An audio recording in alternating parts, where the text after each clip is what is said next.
Todos los pueblos forman una comunidad, tienen un mismo origen, puesto que Dios hizo habitar a todo el género humano sobre la faz de la tierra. Y tienen también el fin último, que es Dios, cuya providencia y designios de salvación se extienden a todos, hasta el día que solo Dios conoce, en que todos los pueblos invocarán al Señor con una sola voz. Pero hay un pueblo al que llamamos pueblo elegido. Es el pueblo judío, el pueblo de Israel, el pueblo de la primera alianza. Dios eligió libremente manifestarse en el pueblo de la primera alianza y en Jesucristo, la nueva alianza. Los cristianos hemos recibido la revelación de la primera alianza por medio de ese pueblo, que es considerado como el buen olivo, sobre el cual se ha injertado el olivo silvestre, que somos todos los que no nacimos en él. Y hemos recibido la revelación de la nueva alianza por Jesucristo, el Hijo de Dios hecho hombre, nacido judío de María Virgen, también judía, lo mismo que José, su padre legal.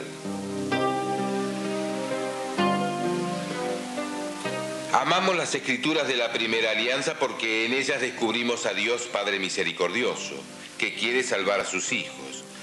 Por eso, creemos firmemente que Jesucristo ha reconciliado en la cruz a judíos y no judíos, haciendo de ambos una sola cosa. Si bien, como dice la Escritura, Jerusalén no conoció el tiempo de su visita y gran parte de los judíos no aceptaron el Evangelio, y no pocos se opusieron a él, sabemos que los judíos son todavía hoy muy amados de Dios, quien es siempre fiel y no se arrepiente del llamado y las promesas que les hiciera, porque ellos son el pueblo de la primera alianza nunca revocada. A las puertas del tercer milenio, los cristianos hemos vuelto la mirada hacia estos casi 2000 años transcurridos desde aquellos hechos y al abismo que se instalara entre ambos pueblos. El alejamiento fue gradual. Leemos en el libro de los Hechos cómo los primeros cristianos, entonces llamados nazarenos, vivían su fe, concurrían al templo, oraban y leían las antiguas escrituras, a la vez que escuchaban la predicación de la buena nueva y partían el pan. Producida la ruptura definitiva, la nueva religión se propagó rápidamente por las tierras del Imperio Romano, sufriendo no pocas persecuciones y llegando a ser en algún momento su religión oficial. Las relaciones de la cristiandad con el pueblo judío en estos 2000 años han sido generalmente conflictivas, derivando en indiferencia, recelos y hostilidad. Consciente de esto y del gran patrimonio común que cristianos y judíos tenemos, la Iglesia, en la declaración Nostra Aetate del Concilio Vaticano II y en otros documentos, nos exhorta al diálogo con nuestros hermanos mayores. Diálogo a cargo de especialistas por medio de estudios bíblicos y teológicos, y diálogo fraternal en que, desde la fe, judíos y cristianos podemos compartir la oración, las celebraciones y la acción.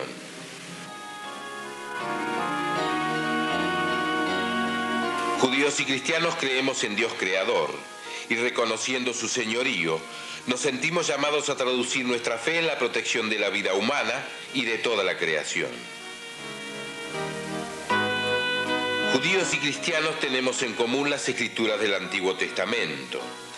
Es preciso subrayar que para nosotros los cristianos existe una unidad entre el Antiguo y el Nuevo Testamento, ya que uno es el autor, una la revelación y uno el plan divino. Los cristianos leemos el Antiguo Testamento a la luz del acontecimiento de Cristo, muerto y resucitado. Por este motivo, hay una lectura cristiana del Antiguo Testamento que no coincide necesariamente con la lectura judía. Pero nada impide que los cristianos podamos aprovechar las tradiciones de la lectura judía.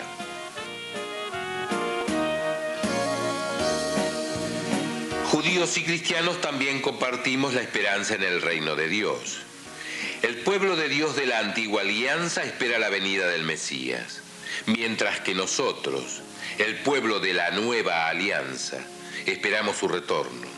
Pero ambos, judíos y cristianos, nos encontramos en una misma esperanza: el cumplimiento definitivo del plan de Dios, el reino de Dios por el cual oramos. Deberíamos así asumir nuestra responsabilidad de preparar el mundo para ese momento, trabajando juntos por la justicia social, los derechos humanos, la paz y la reconciliación mundial.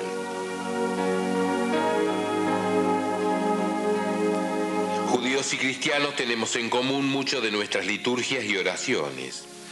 Esto es particularmente visible en las grandes fiestas del año litúrgico, como la Pascua, Pascua judía, Pesaj, memoria de éxodo y liberación de la esclavitud en Egipto, y la esperanza en la venida del Mesías. Pascua realizada en la muerte y resurrección de Cristo para los cristianos, pero siempre a la espera de la consumación definitiva con la segunda venida. También las mismas fórmulas de nuestras oraciones más queridas, como el Padre Nuestro, tienen su paralelo en el judaísmo. Finalmente, judíos y cristianos tenemos una moral común basada en los 10 mandamientos. En una sociedad extraviada que sufre las consecuencias del egoísmo y la violencia, judíos y cristianos somos depositarios y testigos de una ética marcada por los 10 mandamientos, en cuya observancia el hombre encuentra su verdad y su libertad. Jesús era judío y no ha dejado nunca de serlo. Era plenamente un hombre de su tiempo y de su ambiente. El ambiente judío-palestino del siglo I de nuestra era, cuyas angustias y esperanzas ha compartido. La relación de Jesús con la ley bíblica y su interpretación fueron complejas, dando pruebas de una gran libertad, como en el Sermón de la Montaña o en la observancia del sábado. Pero por otra parte se sometió a la ley. Fue circuncidado y presentado al templo como cualquier judío de su tiempo. Fue educado para observarla e invitaba a obedecerla. A menudo enseñaba en las sinagogas y en el templo que frecuentaba con sus discípulos. Incluso ellos lo hacían después de la resurrección. Las relaciones de Jesús con los fariseos no fueron siempre polémicas.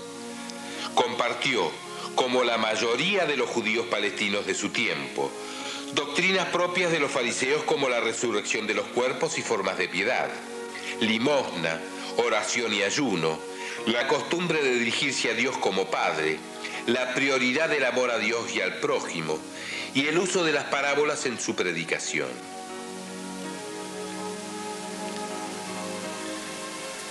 El Hijo de Dios se ha encarnado en un pueblo y una familia humanas, lo cual no quita nada el hecho de que haya nacido por todos los hombres.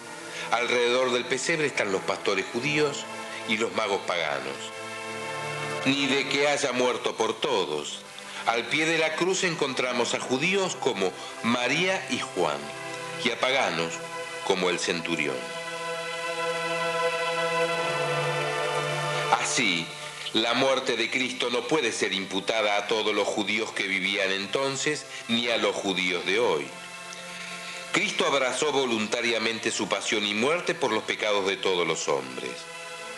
Como señalara el Concilio de Trento, los cristianos que pecan son más culpables de la muerte de Cristo que los pocos judíos que en ella intervinieron. Estos no sabían lo que hacían. Nosotros, en cambio, lo sabemos bien. La idea de pueblo deicida ha influido en el lenguaje y en los estereotipos del pueblo judío, y de alguna manera ha podido contribuir a despertar o impulsar el antisemitismo, que tan dolorosas consecuencias ha traído sobre la comunidad judía y sobre la humanidad, el Holocausto.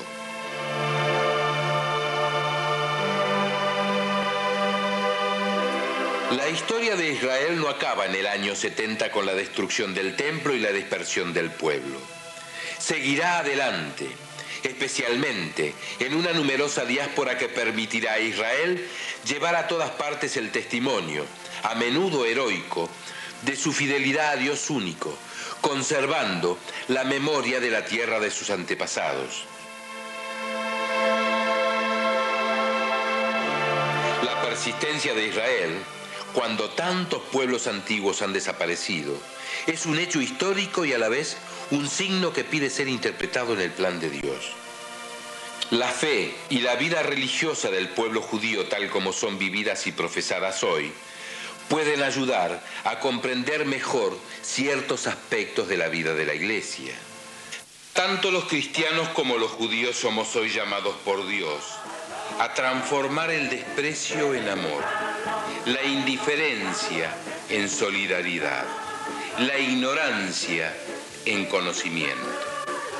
Debemos tender no solo a la objetividad, la justicia y la tolerancia, sino a la comprensión y al diálogo.